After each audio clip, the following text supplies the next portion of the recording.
In this installment of the Classroom Support Guide, we'll show you how to use the wireless microphone. To use the wireless microphone, first attach it to the collar or the top of your shirt. Make sure the microphone is pointing towards your mouth and is not rubbing against the fabric of your shirt. Next, you have to turn on the microphone.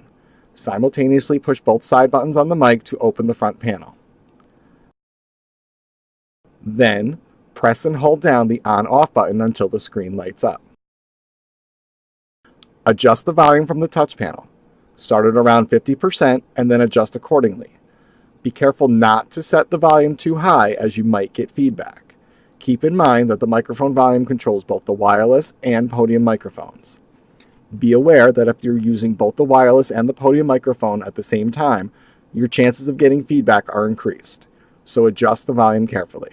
Remember that while the volume control on the left controls both microphones, the volume control on the right controls the PC, laptop, and DVD. If you have any questions or run into any problems, please contact the Classroom Technology Support Office on your campus.